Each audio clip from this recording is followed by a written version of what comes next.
les petits maniaques, vous êtes peut-être en vacances et il y a un sujet dont on ne parle pas assez, c'est l'organisation des accessoires de voyage. Caroline, experte en voyage, nous a donné plein d'astuces pour bien organiser et bien préparer et faciliter la gestion des valises et des départs. À toi Caroline!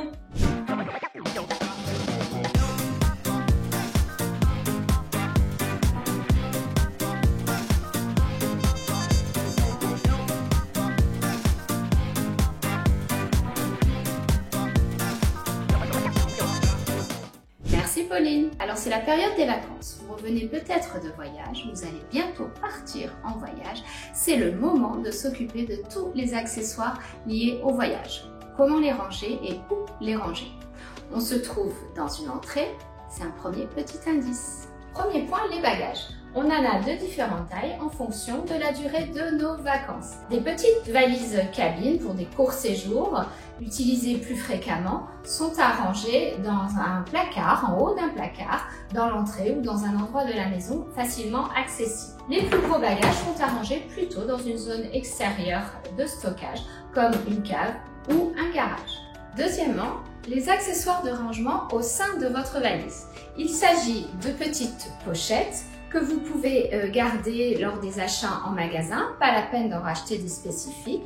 Vous gardez les tailles qui conviennent à vos vêtements et vous les rangez dans un petit bac. Ce petit bac, je conseille de le ranger dans le dressing puisque c'est l'endroit dans lequel vous allez les remplir au moment de faire votre valise. Si jamais vous n'avez pas assez de place dans votre dressing, vous pouvez mettre toutes ces petites pochettes dans la valise. Quand on fait sa valise, on a également besoin des accessoires de toilette. On a souvent plein de petits échantillons ou de petits contenants que l'on garde pour emmener en voyage et ne pas prendre des grands contenants.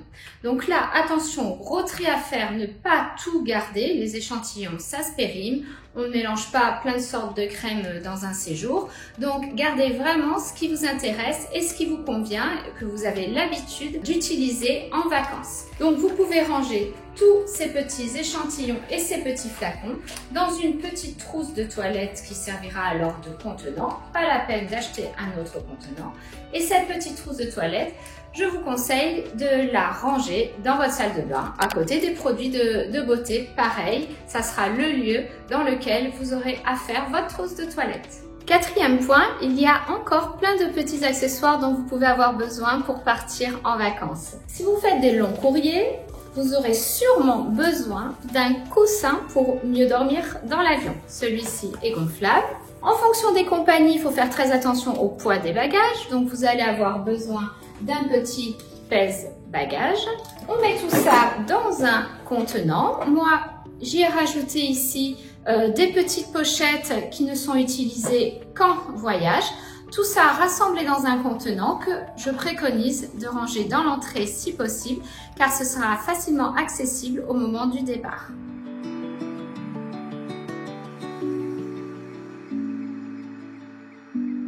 Dernier point, et non des moindres, toutes les pièces d'identité et autres documents liés au voyage. Je vous conseille de toutes les rassembler dans une petite pochette. Les passeports, les forfaits qui sont rechargeables, les cartes de plongée par exemple. Vous rassemblez tout ça dans une petite pochette et cette pochette, vous la mettez bien en sécurité dans un meuble avec vos papiers. Et comme ça, tout sera au même endroit au moment de partir. Merci Caro, c'était hyper clair. Alors on va bien retenir les 5 catégories d'accessoires de voyage qu'il faut avoir bien organisés pour pas perdre de temps quand on part ou quand on rentre de voyage. Premier point, ce sont les bagages. Il faut réfléchir au bon endroit, que ce soit quand même accessible, mais que ce soit pas non plus à proximité pour faire de la place inutilement.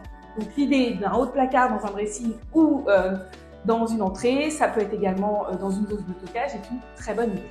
Deuxième point, ça va être les pochettes, parce que oui, c'est intéressant de compartimenter à l'intérieur de son bagage, de compartimenter les sous-vêtements, les maillots de bain, les vêtements quotidiens. Comme ça va être plus facile de s'y retrouver. Donc ces sacs ou ces tote bags, on va les plier dans un petit bac, on range dans le dressing ou pourquoi pas dans les valises. Le troisième point, ce sont les affaires de toilette. Donc là, l'idéal, c'est d'avoir une trousse un peu toute prête avec des échantillons qui est facile à embarquer quand vous partez en voyage et facile à ranger aussi. Le quatrième point, ça va être les affaires pratiques comme le petit coussin. Il y a plein d'autres choses qu'on peut avoir dans les affaires pratiques de voyage. Là aussi, on vous recommande d'avoir une trousse ou une pochette toute prête à proximité des bagages. Et le dernier point, ce sont les documents de voyage. Donc là, encore une fois, on adore les pochettes chez By Pauline. Donc on a une pochette avec tous nos documents qui est prête, souvent dans la zone bureau ou papier, et qu'on n'a plus qu'à prendre quand on part en voyage. Voilà, l'idée c'est de vous simplifier aussi bien le départ que l'arrivée si vous avez bien catégorisé ces 5 types d'accessoires de voyage. Merci beaucoup en tout cas Caroline. Si vous voulez avoir plus d'informations, plus de tutos, plus d'astuces, rendez-vous et abonnez-vous à notre chaîne Tuto de Maniaque. Vous pouvez également nous suivre sur notre site internet bypauline.fr pour plus d'informations et avec les coordonnées de toutes mes collègues. On est également présent sur tous les réseaux sociaux. Voilà. Allez, à bientôt les petits maniaques!